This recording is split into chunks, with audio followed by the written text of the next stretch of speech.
Hello friends, नमस्कार. स्वागत आहे तुमचं माझ्या यूट्यूब चॅनलवरती, जिथे आपण CTTच्या परीक्षेसंदर्भात अत्यंत महत्त्वाची अशी माहिती घेतो.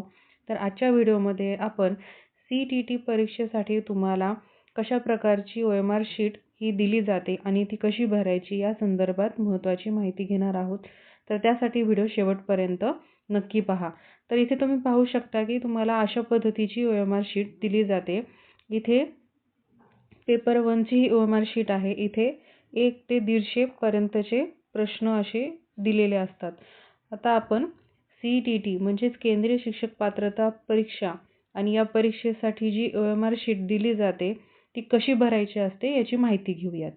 तर सगळ्यात आधी तुम्हाला इथे अनुक्रमांक म्हणजेच रोल नंबर दिला रोल नंबर आहे. तिथे तुम्हाला तुमच्या हॉल तिकीटवर असलेला रोल नंबर अचूक लिहायचा आहे आणि त्याखालील जे अंक आहेत ते तुम्हाला ते वर्तुळे रंगवायचे आहेत. अगदी गडद असे व्यवस्थित त्याला रंगवायचे आहेत.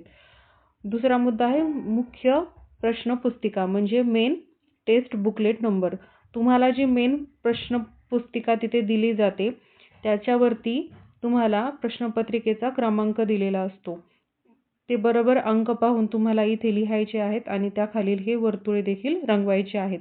त्यानंतर लँग्वेज सप्लिमेंट बुकलेट नंबर म्हणजेच भाषा 1 साठी तुम्हाला जे बुकलेट दिलेला आहे त्यावरती तो कोणत्या अल्फाबेटचा आहे. तो जर M चा असेल तर तुम्हाला M रंगवायचा आहे आणि भाषा 2 साठी जर तुम्हाला M बुकलेट मिळाला असेल तर M तुम्हाला रंगवायचा आहे. इथे लक्षात ठेवायचं की भाषा 1 आणि भाषा 2 चं तुमचं हे बुकलेट चा जो अल्फाबेट असतो तो सारखाच असतो. आता आपण पुढची माहिती घेऊयात. तर हे पेपर 1 साठीचं OMR शीट आहे. इथे तुम्ही पाहू शकता अशा पद्धतीने त्यांनी दिलेले आहेत आणि तुम्हाला जसं माहीतच असेल पेपर 1 साठी आपले 5 विषय असतात.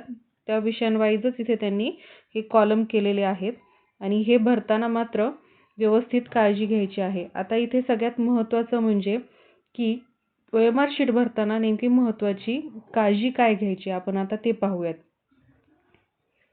वर्तुळ भरण्याची योग्य पद्धत काय? तर पेनाचा वापर फक्त निळा किंवा काळ्या बॉल पेनचा वापर करायचा. इथे जेल पेन किंवा पेन्सिलचा वापर करू नका. पूर्ण वर्तुळे भरा. अर्धवट भरू नका किंवा येस म्हणून अशी टिक मार्क देखील करू नका. येस म्हणून अशी टिक मार्क देखील करू नका. वर्तुळे हे व्यवस्थित पैकी भरा. एका प्रश्नासाठी एकापेक्षा जास्त वर्तुळे भरल्यास त्या प्रश्नाचे गुण दिले जात नाहीत याची काळजी घ्या.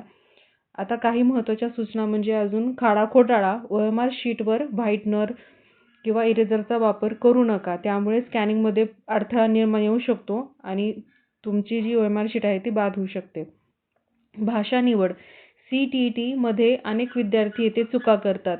तुम्ही अर्जामध्ये लँग्वेज 1 आणि लँग्वेज 2 साठी जे विषय निवडले आहेत त्याच भागातील प्रश्न सोडवा आणि त्याचे उत्तर OMR वर नोंदवा आणि उमेदवाराच्या स्वाक्षरीसाठी असलेल्या बॉक्समध्येच तुम्ही सही करायची आहे. आता इथे तुम्ही पाहू शकता त्यांनी इथे candidates signature of candidate in running hand इथे तुम्हाला तुमची सही करायची आहे आणि इथे मात्र सुपरविजनला जे शिक्षक कोणी आलेले असतील त्यांची सही इथे लागते. OMR शीटची तपासणी. आता CTT मध्ये नकारात्मक गुण म्हणजे निगेटिव्ह मार्किंग नसते. त्यामुळे सर्व 150 प्रश्न सोडवण्याचा प्रयत्न करायचा. प्रत्येक अचूक उत्तरासाठी तुम्हाला 1 गुण दिला जातो. तर ही होती आजची महत्त्वाची माहिती. तर नक्कीच तुम्हाला हा व्हिडिओची माहिती उपयोगाला पडेल. तर ही अशा पद्धतीची तुम्ही पाहू शकता OMR शीट असते. फक्त OMR शीटवरची माहिती जी आहे ती अतिशय काळजीपूर्वक भरा. खाडाखोड करू नका.